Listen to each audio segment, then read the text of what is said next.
My wife and I lived soul to soul. Even if there were quarrels, it was over nothing. One day, for instance, she was offended that she forgot to wish her mother-in-law a happy birthday. I'd, of course, corrected myself, sent her mother a bouquet with a courier, and his wife placated with new earrings. Henceforth, we agreed to remind each other of important events. But the fairy tale always comes to an end. It all happened at the beginning of summer. I came home when my beloved was setting the table, bustling. I look, and there are 3 dishes on the table. "We're waiting for someone," I asked. "Seriously, just the other day my 3rd cousin wrote me a letter. He said he'd be passing through town. I asked him to visit me. He should be here any minute," my flushed wife replied. "I don't remember you ever telling me about him." "Do you have any pictures?" I asked. "I'm going to the bathroom." "Yes, I'll look in a minute," she said. She leafed through old photo albums for a few minutes, scrutinizing the photos from my childhood, and then concluded, "Listen, it looks like my mom has them. I can't find anything." "Oh well, I'll show them to you sometime. You go ahead and sit down at the table." At that moment, the doorbell rang, my wife opened it, and on the threshold I saw a tall, shoulder-length guy. He looked about 10 years younger than we were. "Sergey," I extended my hand to him, inviting him in. Stas shook my hand in return. My wife fidgetily took off his jacket and showed me where the bathroom was. On the table already smoked her signature fried duck, in a misty decanter flaunted Naluka. "Well, to the meeting?" I asked, filling the shot glasses. My guest did not refuse the offer, and from the conversation with him, I found out that he worked as a manager in a construction firm. During the entire conversation, my wife kept an eye on him, looked at him, smiled, and remembered to give him a refill. He stayed the night at our place. It was rude to send him to a hotel so late at night. In the morning at breakfast, I offered Stas a ride. "Thanks, but I'll take a cab." "I still need to find a place to stay," he replied. "And why look, maybe Stas will stay," my wife asked me. I did not see anything wrong with her brother staying with us, and I agreed. One of the days he was staying in our apartment, I came home earlier than usual. In the hallway, I came across Stas with a naked torso, who quickly reached out to me and followed me into the bathroom, while my wife at the same time locked the bedrooms.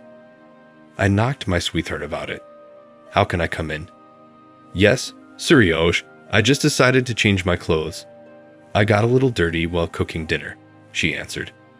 After a few minutes, the door opened, and she chirped, "How nice of you to come home early." Stas is also already back. "Now we'll set the table and celebrate."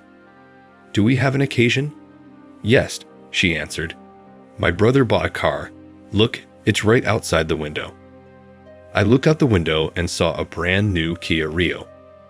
During the whole evening, my wife kept close to my brother, kissing him on the cheek, getting tipsy. In the end, I dragged her into the bedroom to listen to my brother's love. 2 weeks had passed since Stas' arrival, and to all appearances, he had no intention of leaving. And then one day a colleague at work brought the whole staff tangerines from Abkhazia, and since my wife is allergic to them, I decided to take them to my wife's mother. My mother-in-law, Mrs. Smith, smiling broadly, opened the door for me and offered to come in for tea. Time allowed, so I didn't refuse. During the conversation, she asked me how I was, so I told her about my brother coming to stay with us. "Wait a minute. What brother?" I asked Mrs. Smith a question. "Second cousin Stas," I answered, taking a sip from my mug. "You're confused. Neither my husband nor I have nephews, just nieces. We all make jokes about it being a woman's battalion," she said, and went into the living room for some reason. I sat there, making sense of what was happening. So what kind of person lives in my apartment then? Mrs. Smith brought out some old pictures, showing me who was who, but I didn't want to hear any more, so I ran outside after saying goodbye. I rushed home with the desire to explain to my wife that she had let a rogue into the house. I opened the door to the apartment and heard strange noises from our bedroom. Trying not to give myself away, I went to the door and saw my wife with her so-called brother. I grabbed her by the hair and pushed her into a corner. Stas got in my way and got punched in the jaw. I threw his clothes at him and told him to get lost. My wife tried to explain something, throwing herself at me, and Stas grinned as he gathered his things, wiping the blood from his smashed lip, and left the apartment. I folded my wife's suitcase and put her out in the stairwell. My wife was screaming at the door, trying to justify herself, but I didn't want to listen to her at that moment. Then she started watching me every day, begging me to talk to her. I still gave her a chance to speak, but my hatred for her did not go away. It turned out that the wife took a loan and gave the money to Stas, so he could buy a car. And they met on some forum and corresponded for a long time. And then he made up a cunning plan to meet me in person, and he played the whole show in front of me. And apparently, he especially enjoyed seeing me looking like a fool and not suspecting anything. My wife wiped away my tears, trying to make me feel sorry for her, saying that she was sorry for everything, and that she loved me. But I told her again to stop following me and get out of my life forever. I still don't understand how she agreed to this whole show and what she was counting on in the end. Another, no less interesting story happened with Jessica and Fabian. Jessica and Fabian had been married for 5 years. They were both in their early 30s, hadn't had children yet, and neither of them really wanted to. Jessica, though she hadn't worked in the usual sense of the word for a long time, still couldn't imagine herself locked up at home. She was now living her life at ease, going out with friends and relaxing a lot. Occasionally, she took on some graphic design commissions via the internet. But the main breadwinner was, of course, her husband. Fabian worked in a real estate agency, and in good seasons he earned more than enough. He was a rather conservative man, not particularly fond of surprises. He liked it when everything in life was predictable and under control.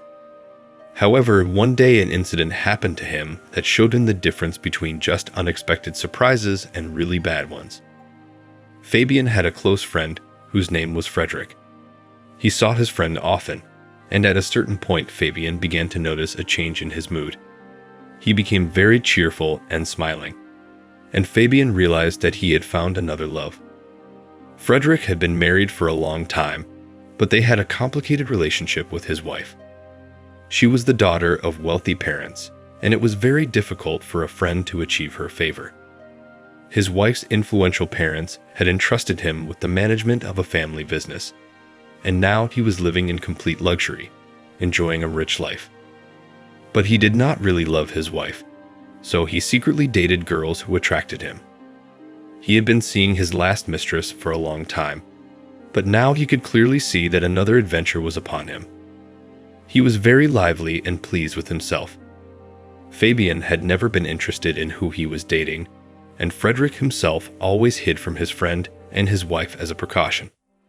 If she found out about his affairs, he would be in trouble. And this time, Fabian also had no desire to know the details. But life is complicated, and he learned them completely by accident. One day, Fabian was at work, and he had to meet a client in a cafe. Normally, he would make an appointment at a cafe near his office, but this time the client made the appointment himself, and it was very far away. The man left in advance so that he would not be late. When he arrived at his destination, he chose a quiet spot in the room so that he and the customer would be less noticed and waited. He sat and looked out the window, watching for passersby. Then he saw a familiar car pull up in the parking lot. It was a Frederick. He got out of the driver's seat and went to open the front passenger door. Fabian knew immediately that his mistress was sitting there because his friend was smiling and rubbing his hands together before he opened the door. Fabian knew that Frederick's wife was now out of town on business, so only his new mistress could be sitting there. Fabian moved a little closer to the window to get a better view of the girl. Frederick opened the door and held out his hand. A woman's leather-gloved hand appeared, and then his Jessica emerged from the car. Fabian was in a stupor. At first, he didn't understand why his friend was driving his wife here. But all his questions evaporated when Frederick put his arms around Jessica and kissed her on the lips. For a couple of seconds, the woman responded to the kiss and then pulled away, looking around. She was afraid of being seen, but it had already happened. The husband had already seen everything he needed to see. Of course, the man was depressed. It seemed to him that nothing in their married life indicated cheating. Everything was as usual, no quarrels or scandals. It seemed to him that they had a perfect understanding. But apparently his wife was good at pretending. Fabian thought they would go into the cafe, but they went the other way, and her husband remained sitting in his seat thinking about everything he had just seen. The meeting with the customer went taut because the man couldn't concentrate as he drove back to work. He was thinking hard about what he should do.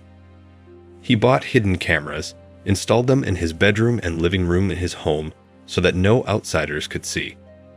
He took some time off from work and told his wife that he was going to work in another city for a week. He hoped that he and Frederick would spend time at their home and he could get the cherished proof of infidelity.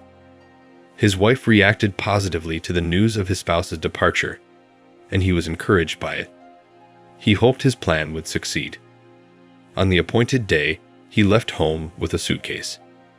The man decided not to stay in the city, but to really go away to rest and gather his thoughts.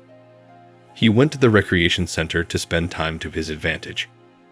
All week his wife hardly called him, and he didn't bother calling her either, hoping that he and Frederick would meet at least once at his and his wife's apartment. A week later, Fabian returned home.